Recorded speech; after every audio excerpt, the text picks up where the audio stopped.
So, welcome, guys. Welcome to Preventing Child Abuse, a Parent's Perspective. Usually when we hear people talking about preventing child abuse, it's often from the perspective of the provider or the person who's in child welfare or the person who's, all the professionals, right? Well, we thought that we'd do something a little different. Today, we want some experts who have lived experience with systems of care in some kind of way, who do know what it is to prevent child abuse, and they're doing it and doing it well. So we thought that it's my pleasure today. I'm your host, Sarita Sashington,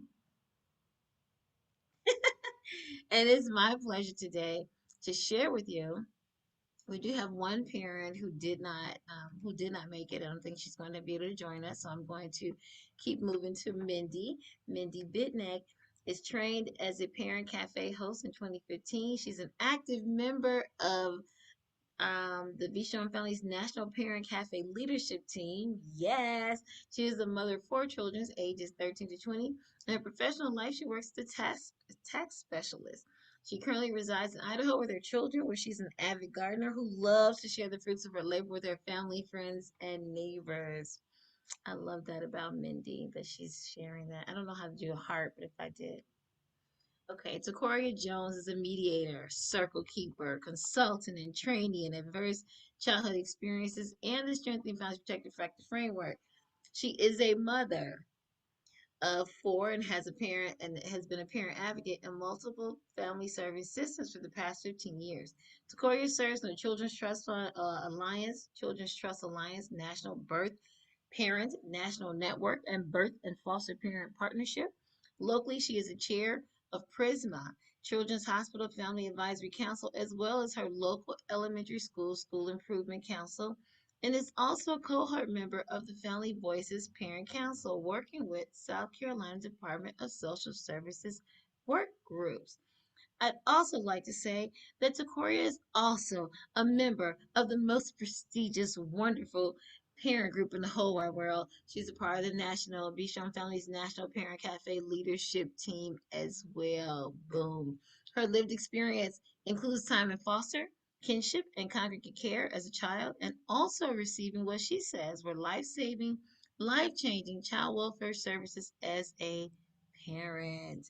Welcome, welcome, welcome, ladies. Let's have this conversation. So we're gonna do this today as more of an interview because, as I shared, they have some lived experience and they're experts of their own situations, and so I'm super excited. They decided to allow me to host them on today, one, and have this conversation. And so um, I probably can't say it enough. I really appreciate you guys. So you'll just take like 2 or 3 minutes um to answer these questions, okay? And whoever wants to go first can go first. And I'm gonna start us off. Can you share a little of your experience with systems of care or child welfare? Yeah. So we'll start off with that question, just to give people a little background.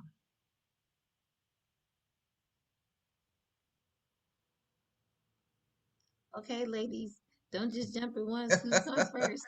Okay.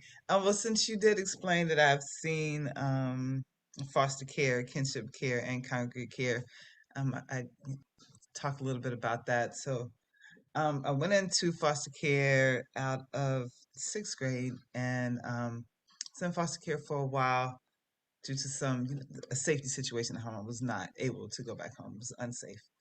Um, Spent some time in foster care. Spent some time with kinship care, but the kinship folk were not given as much resources as they should have, and by that time I was a pretty troubled child, looking back, but that's just how it was. And so I didn't stay there very long either, and ended up in a congregate care, which is a children's home situation, and that's where I graduated out of.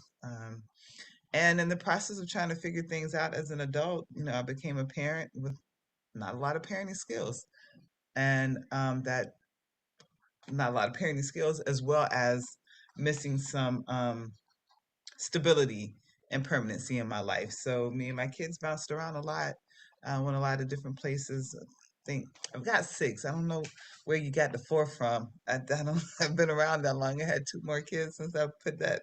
I need to update that maybe. But so they're 23 to 5. So we've moved. I think the last time I counted was 27 times, and that includes times of being homeless for extended periods, sleeping on folks' floor, et cetera, et cetera. But and so of course, because we didn't have a lot of resources, it looked neglectful. There were times when I depended on other people for things, and they did not come through, and that led to me then having less of an opportunity to take care of my children the way they deserve to be taken care of. Um, so without that good support system, we faced a lot of hardship. But we're okay. We're still together. They were out of my home for a bit while I was incarcerated, but we fixed that, and they came home when I came home. It wasn't very long, so it all worked out. I'm sorry, my kitten likes to eat my foot. Stop it. Um, so that's been my experience, and we did get a peer program on one of the first times I had a case, and she really helped me kind of figure out some things and plug some holes, and at least know that there were holes, right, and start seeking to make it better. And I don't, if it wasn't for that person who was also a single parent, I just don't know where we could have been. There wasn't a caseworker that could have talked to me the way she did. So Mm, that's been my experience. For every time it got really bad, I'm really thankful, and I'm glad to say that of the worst things that happened, the best of the worst happened. So, yeah, I mm, went to jail, but my kids were able to stay with someone I knew while I was locked up, so I didn't have to put them into care, in situations like that. So, Mindy, I'm gonna give you a chance to share your story. thank you, Tecoria. Thanks, Tecoria. So I fell in love in 2000 to a young man and ended up with 4 kids with this man. He had been in and out of prison a few times doing our relationship. Um, but it was moments of hell on earth, excuse my language, but that's what they were at those times. I ended up with a broken back, so I had a lot of moving, and we did a lot of moving around, as most do in domestic situations, and this happened for 12 years. And when we ended up in Iowa as a family of 5, somebody saw through the BS finally and realized that we needed help in a way that we couldn't imagine at the moment. And I believe that angels walk among us. I had some very powerful, spiritually powerful women step into my life. One being a part of the system, ended up being my social worker, because neighbors had called in and we ended up a part of the system. They didn't immediately take my children, but when their dad wouldn't stay away through the process, they took my children. They had to go to a foster home for a short period of time. And I say a short period of time, it was shorter than it should have been, because he wasn't out of the picture yet. But the system, at the same time, it destroyed some things, it saved our lives. My son was molested while he was in foster care, which never would have happened in my care. So that made it more helpful for them to get back home to me. But they saved our life in the process of all of the, I can't believe our life is upside down moments. I became a parent partner through that program. which is how I ended up finding Be Strong Families, was through all that as well. And became a Parent Café host, the live cafes back when we could have them in person. And through that, found some more amazing women. But the day I became a parent partner, I handed my social worker my business card, and we cried in each other's arms for like 10 minutes. And it was just a bittersweet moment of knowing that I made it. And rock bottom was really hard, but if I hadn't hit it, wouldn't have been able to bounce to where I'm at now.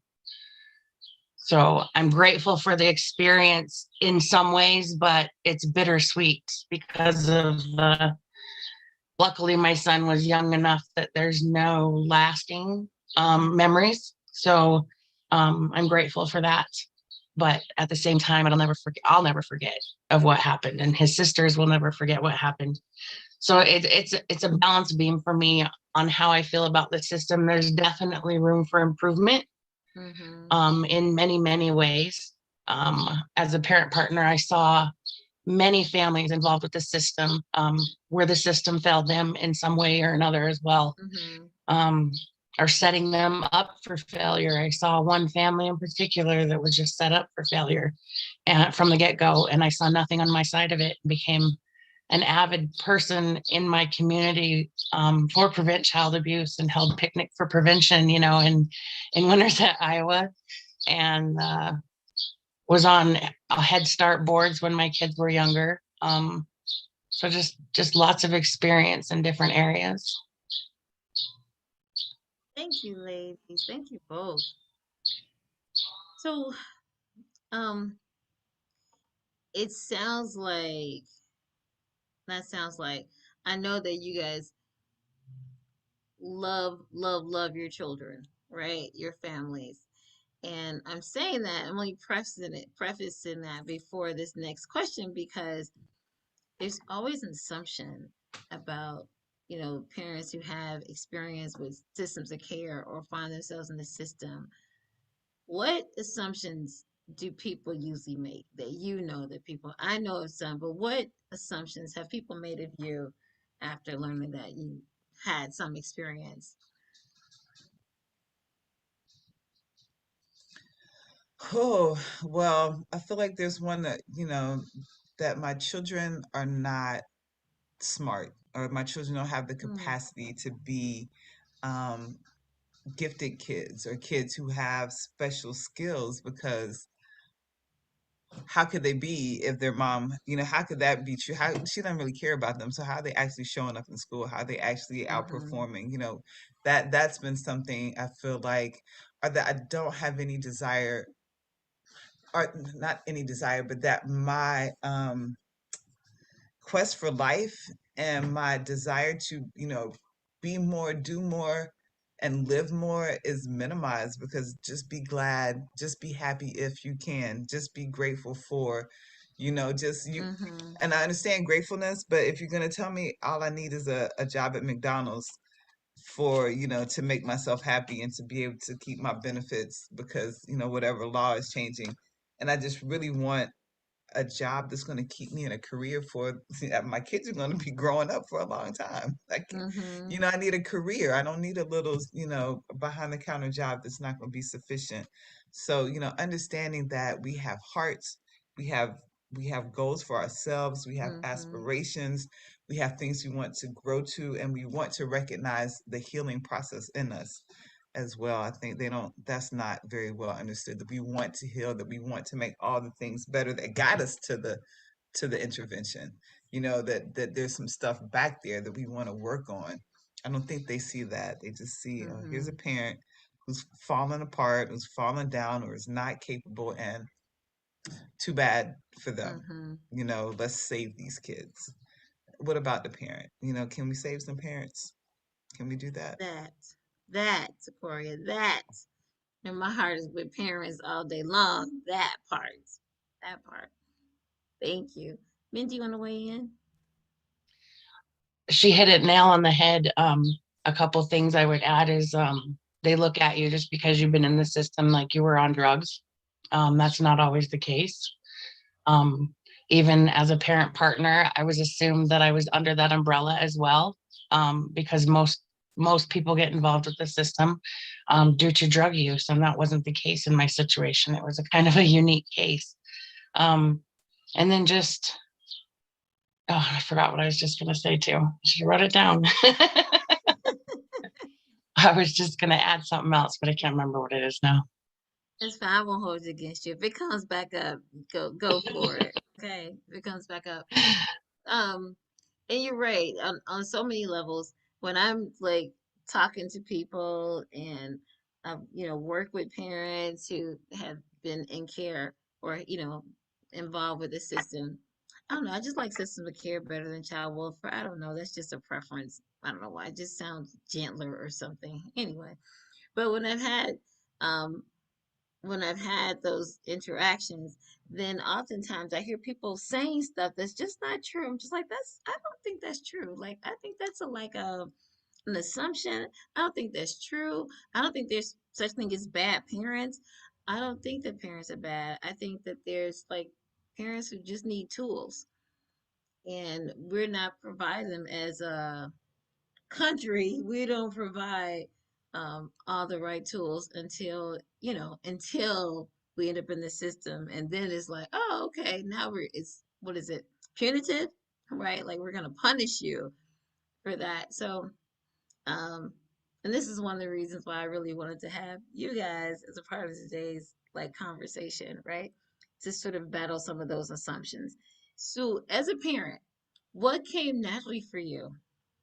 What came naturally for you as a parent, and what did you have to learn as a parent? I'll start on this one. So parenting came pretty natural for me, surprisingly. I was raised by a single mom and didn't know I even had a dad until I was a teenager, and then showed up on his doorstep one day. So as far as learning to be a parent, it didn't come from home. Mm, It came supernatural. I knew instantly. And then as the kids, my oldest got older into Head Start, like that's when my whole parenting world really opened up into what I wanted most for my kids. What I aspired for them going forward. Um, what I had to learn was how to cook. I couldn't, I didn't know how to cook out of a box, but anything mm-hmm. but a box. Um, so, but my kids still thought that I dehydrate meat because it has to be cooked, not raw. But through that, I've got some amazing little cooks on my hands and bakers and stuff like that, because I definitely expanded into making homemade dinner rolls for the holidays and Mm-hmm. stuff like that. So became little Miss Betty homemaker, I guess I would say, through it all. Thank you. Yeah, I know. When I think about what comes naturally for me as a parent, what I've had to learn, like as a parent, I literally had to. What came naturally for me to feed my kids, I knew they needed a place to stay, and I knew they needed to eat. I did have to learn how to discipline in a way that wouldn't get me locked up. Like that, I had to learn because there's like 12,000 people telling you have your first kid. It's like 12,000 people telling you how to discipline your kids. I don't know about you all, but it's like 12,000 people trying to tell me how to discipline my kids. My mom believed in the switch. Like she would walk in the back or send us in the back to get our own switches and then come back. And then and then we also got the belt, right, as kids. And then I remember a girlfriend and her mom was like, just take this flip flop. And then I was like, a flip flop. And then somebody else was like, the hanger won't hurt them. I was like, that you use a hanger to spank your kids? She's like, yeah. I'm like, yeah, no, I'm not gonna do that. I'm not gonna do that. I'm gonna have to find some different ways because y'all trying to get me locked up. That's what I was thinking. Like y'all trying to get me locked up. So for me, those are some of the things that I had to, like some things came naturally, and then those are the things I definitely had to learn because I was horrified. Was horrified. You guys have a similar. Go ahead, Tecoria. I'm so glad you learned because that's exactly how I was taught and drop chords and all that business. And it will catch you a case. Yes, it will. So Will. it I was it like, this sure is will. not cool. I just don't think this is cool. It I don't sure think this is how will. it should be done. Uh, I think for me, what came naturally was school is important. Love school. Do your best. Study. Read books. Love nature, and don't be hateful. Like don't just hate Mm-hmm. people for no reason. Like this is silly. Mm. Don't be mean and bullyish. Like those aren't good ways to be. But something that I did not learn, and I had relatives. I had, mother figure, father figure, but it was dysfunction all throughout. Mm-hmm. So I saw these role models, these roles, but they Mm-hmm. weren't the model that I wanted to be in. Yeah. So, but I didn't learn affection. Like I didn't hug my kids after they got, but they could wipe their own behind. That was it. We weren't hugging too much after that. It just wasn't, it wasn't a thing. And acknowledging their emotions. Oh man, it was children are, y'all To know be this one, seen, seen not but heard. not heard. And that's the only thing I knew. Just sit down, be quiet. What are you talking? Why are you talking to me? I told you to do something. That's all I knew. And as they've gotten bigger, that's hard. That's become a hard thing to kind of reintroduce and learn how to do in a helpful and healthy and constructive way. So that's something I had to learn, that why their emotions mean something, that they need to have the space to do that, and then we can talk about it and be together in it. But yeah, just acknowledging their feelings, their ideas, what they Yeah. wanted. It was just what I got to do, and y'all just got to come on. Yeah. That's real talk too. That's real talk too. Like, don't talk to. Don't. What do they say? Don't. Speak What it? until spoken to, unless Don't spoken speak to. until spoken to. Hmm. You can't raise your voice. You can't be upset. Can't even cry. Like you can't. You get a spanking. Like stop crying. If I give you something to cry about, what the? What the heck? What I'm All supposed to that. cry? You just beat the blazes out of me, and I can't even say anything. Like what the heck? Wait. Let's see. We got some people weighing in. Um. Alyssa said, "I love that. Can we help? Can we get some help for the parents, please?" Pam said, "Yeah, there's a lot of stereotypes." Amani said, learn the difference between discipline, punishment, and correction." Yes. Vanita, you were lucky. She said, "My mom used a switch." Oh, she switched never belt right. Those things leave whelps. I was told, like, if you just hit them a couple of times on the legs, they'll be okay. It's like I'm going to school. I'm going to be caught up. Tasha said, I agree. I would never do those things. Made me realize that no child deserves that. Yes. And Vanita said, I never spanked my kids. I always use things by not watching TV or going to their room. We can't go outside. Pam said, no talking back. Right. And Sasha said, you've already been given something to cry about. Duh. Right. That's all I'm saying. I'm just like, what? Like now I can't even cry. I can't even express myself that way. Also expressing myself was like, what do you mean expressing yourself? Don't express yourself when you're upset. Express yourself, if we're just talking. But if I was like, what the why am I getting a spanking? Oh, now you talking back. It's like, no, I'm asking a question. I'm trying to I'm trying to figure this out. I don't understand. Or when you're fighting with your siblings and you get spanked for hitting them. Don't hit your sibling. What? Right. Like they hit me first. They about to catch it. So, you've learned some stuff, you've experienced some things. What are three ways that you, as a parent, that you keep your children safe? Like, how are you preventing child abuse or keeping your children safe as a parent today?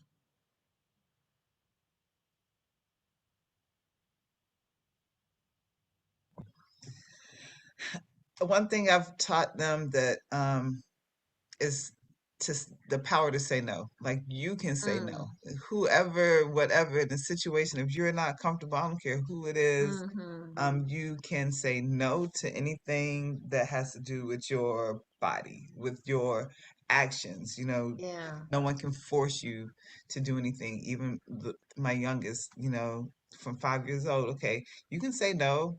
There's some times when mommy needs you to listen, but your body and you don't want this, okay, you can make a choice. So teaching them how to make a choice, I feel like Mm. keeps them safe so they know they're Yeah. never forced into a situation. Yeah. Trying to talk through these feelings, like, so we're all learning this as a family, trying to communicate because we fall down, and sometimes the old the little Tecoria ways come back to big, and it's like, okay, wait a minute, let's work through this, and it's not perfect, but we're trying. So I think that's safe. And then having fun, like these are ways you can have fun. We walk, the trampolines, outside, run around, blowing bubbles, talking, playing games, that's fun. And so to show them, these are things that are fun, doesn't kind of leave that open to go figure out what is fun because, somebody else thinks down the street having fun is knocking over mailboxes or, throwing rocks at Mm-hmm. cars.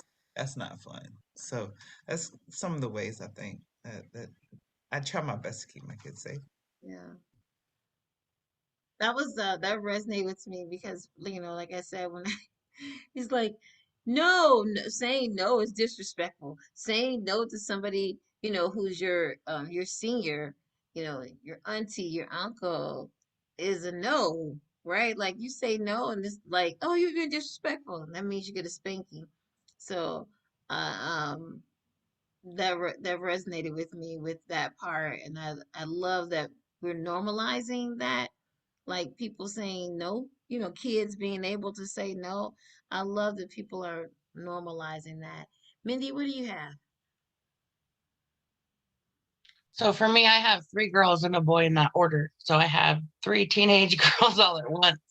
So for me to keep safe, it's always check in, keeping those lines of communication extremely open. Like we used to say, it takes a village to raise a child. We can raise them alone, you know what I mean? But only to a certain point. Mhm. Once they start branching out and having friends, that's when our village takes effect. If we're not knowing who our kids are hanging out with and getting to know their parents so we know where they're coming from, not every single one, but those ones that they're real close to. Um, Now I hear things I don't want to hear from my 20-year-old and 19-year-old now that they're in their relationships. But when they were in high school and middle school and all that, my house was the place where they came and hung out after school.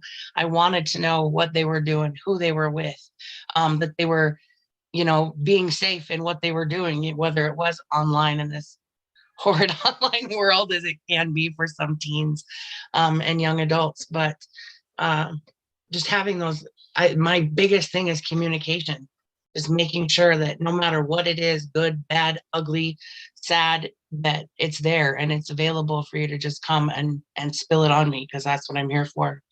And together we can work through it. Yeah. Thank you for sharing that. Thank you for sharing that. Let's see what comments are in. And that just made me think about something else, Mindy, that's gonna, for another question later that you weren't sure about. So Benita said, I used to say, do you want someone bigger than you hitting you? I've never hit my kids. I've been in the silver 32 years. I never hit. Andrea said, I think this is such an important topic. My parents and in laws do not understand that concept that if my child doesn't want to hug or sit on laps, it is not disrespect. I want my children to have autonomy over their bodies, emotions, and their safe spaces. I keep teaching my older relatives. I think they're getting it. Yeah, I think that has a lot to do with, you just have to stand your ground. Because I remember that too. It wasn't in regards to saying no. I wish that I had taught my children more to say no, but I do remember like allowing my children to express when they were frustrated. Even when people around me were like, "Oh, that's so disrespectful. Why are you letting them say no?" My daughter would say no. She would get frustrated, and so the first thing that come out of her mouth was like, "No." right? Before she started talking about or making her case. And then it would be tears because she was just so frustrated and she really didn't know how to communicate, get out what she was trying to say. She's having a hard time. And when she would say no, boy, my sister and my mom would be like, oh my gosh, she said no. Oh, she's so disrespectful. But I didn't see it as disrespect. For me, I saw it as just what it was, her trying to get her thoughts out and not being able, not, she was having difficulty expressing herself. And so I didn't want to be jumping all over her like, you're being disrespectful. And now I've missed my opportunity to find out what was going on with her because I was so caught up on respect versus what's going on with my daughter. Do you know what I mean? So yeah, I appreciate the no conversation. I appreciate the no conversation. Andrea said, let's see, we got some people in the thing. If Amani said, if we don't teach them the power of no as a child, it can become difficult to use that power as an adult. Ooh, Andrea said, I always go to the explanation that children are just little versions of adults. We want people to understand, hear, and validate us as adults, so why not kids? That, Andrea, oh my gosh, that part right there, that part right there. And I'm gonna say this too before I move on. I remember my son once asking me about why did I say things to him. We talk about like little adults. I remember him asking me, Mom, why do you say thank you and please? If you ask me to do something, you'll say like, can you please take out the garbage or can you please do this? And then when I finish, you'll be like, thank you, Mom, or thank you, Zig, thanks so much. He's like, why do you say please and thank you to me? Like I still have to do it. It's not like I have an option. As long as he knew that, but you got options. You got options. You got options. Don't do it, and then you got options. You got options. So anyway, and I remember explaining to him that he was a person too. And if I can say please and thank you to people at the job and, in the streets and the community, why couldn't I do the same for my son? I respect him just as much as I respect those people out there. And I definitely didn't grow up with my parents saying please and thank you for nothing. It was like, go get that, whatever. And I still feel like I grew up in a really, loving home and supportive parents and all that stuff. However, I would have liked to have a please and thank you every once in a while. So to your point, them being little adults, definitely, I feel like they need the same respect that we give to other people. So, yeah, Tammy, ageism doesn't just apply to older people; it also pertains to kids. Thank you, Tammy. So, what would you say, knowing what you what you know now, right? Knowing what you know now, and I know you know where I'm going, Mindy, right? So, knowing what you know now and having this wonderful this life altering experience, all of that stuff, what would you say your superpower is as a parent? And you can have more than one superpower. Um, and guys, just so you guys know, we were having this conversation prior to. We're having this conversation prior to. And as I was listening to it, I was like, can't believe they were struggling with this. But go ahead. What would you say your superpower might be? You can have more than one.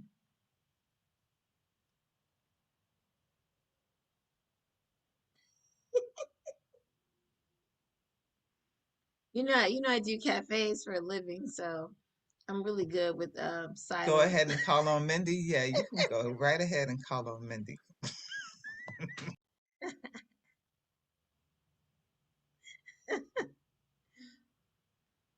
So, and I'm gonna share mine, and then they'll give you guys a little chance.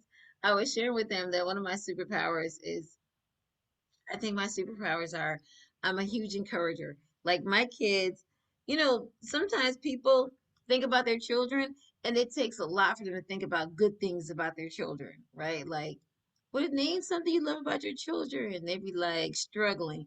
And I'm always got a list of like, yeah, I love this. And it isn't because my kids are bad children or troublesome kids or any of that stuff. It's just I choose to see the good and build on that. And so I'm a huge encourager for my kids. Like nobody is gonna cheerlead for my kids better than I'm gonna cheerlead for my kids. And that's one. And then another one is I'm a great communicator. I'm a good listener. Thanks to cafes. Shout out to Parent Cafes. Woo! I'm a really good listener. So I can sit and, I've learned the art of asking them. Um, I've learned the art of asking them, am I sharing? Do you want feedback or am I just listening? And then I know how to move, and I can fix my mind, get my mind right to not be giving a bunch of unwanted advice and blah blah blah, but instead just listen. So those are just two of my, and I extend a lot of grace because I need a lot of grace. So I extend a lot of grace. Doesn't mean I let them get away with anything, but I am really gracious to my kids because I need grace like every day. So those are my um superpowers. So, okay. All right. I'm going to turn it over to our panelists, and then I'm going to read, after they share, I'm going to read some in the chat. So I know I'm really good with patience. Trying to raise 4 kids as a single parent through those adolescent and teen years, it takes a lot of patience and prayer to make it through. But just becoming, I was just making a note here that just said, knowing that even though they grow up, they become lifelong friends. And I think that's what, um, I look forward to that so much now that she'll be 21. It's a nostalgic year for me. So my oldest turns 21 and my youngest just turned 13. So no more adolescence for me and lots more gray hair. But just seeing the relationship that I have now with my oldest two, it's just heartwarming. It overjoys me to the point that it's its own superpower. Just love in the home that I've strived really hard to give them something better than I had.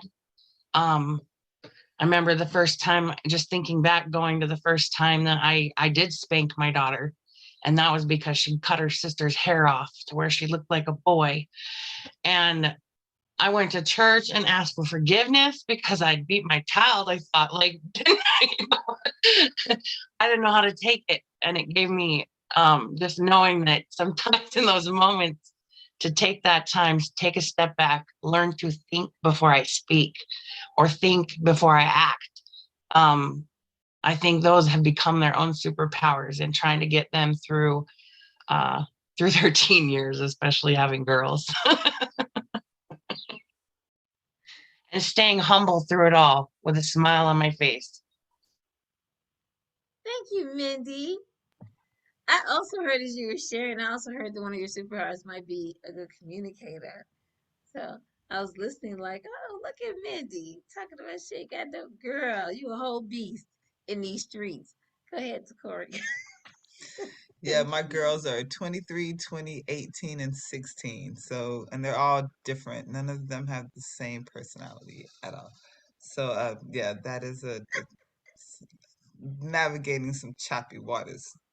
But as far as superpowers, so my kids, like my kids used to call carrots bubblegum because they were crunchy and they were chewy.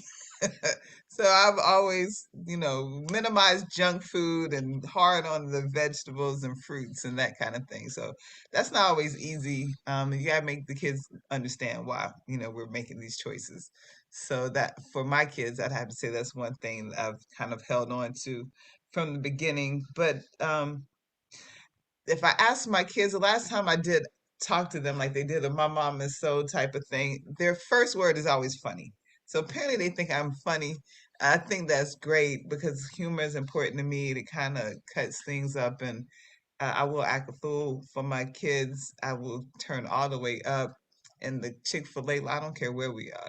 If it's time to turn up, we're gonna turn up. Just, to feel good and laugh. But I would say my biggest one is just doing my best to be transparent. And that is apologizing when I'm wrong, you know, uh, purposely looking to reconcile when things, okay, well, mom was wrong. Okay, let's talk about it. It's not easy, but it feels so much better. and like mistakes in life, especially my older girls. Like, man, the last guy I tried to talk to, oh gosh, girls, let's talk about this. If he is showing this, if he talked like he said, what? No, to see that other guy, and I'm gonna help you. Let's stop right here and think about why we're doing this. So just being as open as possible. To share that life is not gonna, you're not gonna always know the things. They have this thing about thinking, well, I have to make all these decisions and know all these things. I'm like, you know how many people I know in their second and third careers? Do you know how many people I know doing something different? It is okay. You don't have to have it all mapped out. It is okay. What feels good to you? What is your truth? And walk in that. So just, I don't, yeah, the being transparent about, man, it's not easy, but you can do it. Yeah, thank you. Thank you. I don't know why that was difficult with these superpowers. I mean, y'all in beast mode up in here. And I think once you start, sometimes a little nudge, but I feel like that once you start talking, you realize like, oh wow, I'm a beast. You know, that's what I had to learn anyway. So let's see what people are saying in the chat. Jane said, always show unconditional love. That must be, is that, I think that's her superpower. Our children need to know that whatever mistakes they make helps them grow and we will love them unconditionally. Tammy said, I'm a peacemaker. I encourage them to see things from all perspectives, smooth things over, and if necessary, agree to disagree. Benita said, my family are huggers. Oh, we're huggers too. Tammy said, I agree, Jane. I always tell my kids I love them forever and ever, no matter what. Over the years, I used to ask random questions like, even if I move to the moon, even if I go to jail, etc. Mindy said, there's no difference with the sun. Pam, Mindy said, there's no difference with the sun. Lots of patience and prayer. And Gina said, these ladies are awesome. I love the honesty and sharing. So do I. So as we're wrapping up, tell me three things you love about being a parent. Three things you love about being a parent. For me, number one is watching the seasons of change. Mm, Watching them, as they're teeny tiny and cuddly and depend on you for everything, to going out and exploring things on their own and letting those reins go is bittersweet. Um, I'm getting emotional. Just watching them just blossom into the young adults we've made them into, I remember the first time hearing one of my girls come back with something to their younger siblings that I had once instilled in them. And it was like, oh my gosh, they did have ears back then. They heard it all, to now I'm going through and seeing Pam's comment about the son. Yes, my boy is just in that age now. I say, I know why God gave him to me last, because if he would have been first, he would have been the only child, because he is in that age where he doesn't know how to use his brain and he's with his friends.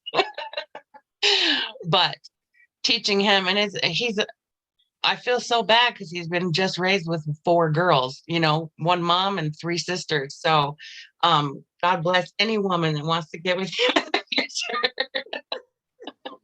But I love watching just what they've become. I loved being a mom when they were little and doing their hair and picking out their clothes.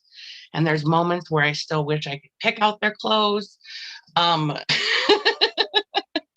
but just the whole experience as a parent, I just have loved every moment of it, even in the moments of anger, even through the domestic violence. My kids were still forefront in my mind, and I just I want to give them the world, and I want them to experience. I'm grateful for being moved around because they got to experience different things and places, and we'd met people that had never left their own little city, and it makes me sad for some of those people because they've never gotten to experience things, even if it was hardship that we went through to experience them. thank you, Mindy. You're right. Look, thinking about how much what I love about parenting would tear me up. Go ahead and get us crowned on this webinar, Mindy. Go ahead, Tecoria. Um, so that was, it didn't come as easy, but after some thinking, because my kids were responsibilities first. to me, as a parent, as a single parent, as a single parent. So it was like, this is just us. They were something that I had to make sure they were fed and clothed and got to school. So I was a very responsible parent. But now looking back and being able to open up more, and we're not struggling. We've lost everything. I don't have any memoirs of them when they were babies, because we've moved so much and we've lost everything. Um, so now these moments with an unexpected affection, like I think that's my most favorite thing, when they just like call me up. My oldest calls me now. Hello, beautiful. I'm like, oh Lord, there she go. But it's that unexpected affection, and my little boy says, I need snuggles, and he'll ask me, Ma, I need snuggles. I'm like, oh, okay. But it's warming, and it's different. It's a different experience for me.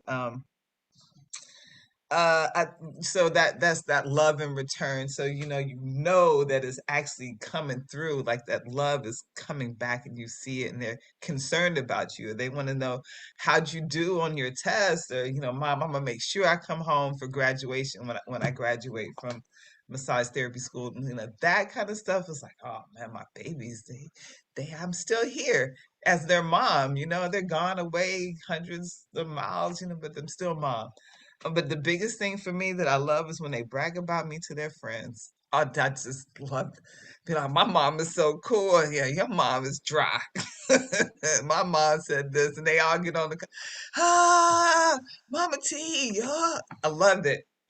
I just love it. I think that's one of my favorite things, when I hear when my kids are sharing me with their friends. Like, yeah, that really means a lot to me. Oh, those are good. Oh, those are good. I'm like thinking, like, do my kids talk about me? Yeah, they talk about me, all right. Talk about me to their friends. Yeah, they do that. I'm like, oh, you're right. Those are the things I love about parenting too. Thinking about what do I love about parenting? Three things I love. I do love watching the seasons. I do love the grandkids because I have like three, and it's like I don't know, I don't know. I didn't know that my heart could fill up so full. I feel like the Grinch, when his heart when he finally got a heart and it like blew up. Yeah, yeah. You guys are giving me all the emotions today. Thank you for that. I'm gonna be all messed up for my next meeting. Like I just need a minute because we're great parents. Let's see what people are saying in the chat. Pam said, a beautiful job, ladies. Marisol, thank you, Mindy and Tecoria for sharing. Vanita said, watching them grow and the changes and what they learn from you. Yes. Amani said, have an opportunity to correct my parents' missteps with me through my own children. Come on. Tammy said, every age and stage has so many blessings. I feel like a big payoff for me is seeing my daughter being a good mom to my grandkids. Yes, all the feels. Vanita said, I love being a parent. Now I have grandkids. I see my son telling his kids things that I have told them. Yes, when you see it come back, it's like, yes, I did that. I did that. Whew, okay, this was good. So, I think, ladies, I just want to say as we wrap up, because we're gonna start closing out, but I just want to say thank you so much for sharing your stories. I know that it took some courage and some bravery, but you guys did it. You guys are such an inspiration. I just appreciate all that you bring to the national team, and thank you for sharing your stories on how to prevent child abuse. And I hope you guys are taking notes, and if you weren't, guess what? It's going to be on our YouTube channel. Bam! And we're going to share with you guys. You can share with your networks. So thank you, Mindy and Tecoria. Andrew, we can put the slides up. Thank you for being here, ladies. So remember to amplify something positive. Today we are amplifying hashtag parent perspectives. Woo woo. Go ahead and drop in the chat where you're going to amplify until we meet again on Monday. What will you amplify? Give me something positive. Hashtag amplify what? Go ahead and drop it in the chat, and let's leave here like just in a good space. Thank you. Empathy. Lawan is hashtagging amplify empathy. Okay, anybody else? What else we got? You're so welcome. Andrew's also dropping the link to the YouTube. Y'all, there you go. Hashtag amplify growth. Let me see. Hashtag amplify prevent child abuse. Completely enjoyed this. Thank you, Tecoria. Amplify, hashtag amplify honest conversations. Hashtag amplify community. Yes. Yes, got all the feels from this. Look at amplify transparency. Andrew amplify. Sarita will need a moment for her next meeting. Hashtag amplify resilience. Thank you, Andrew, for being a fantastic tech. You just get on my nerve. Next. Oh, Tammy said amplify hardest job in the world, most rewarding. Yes. All right, join us as we spring into vitality, guys. Join us through June 22nd. June 2022 for a variety of fun events.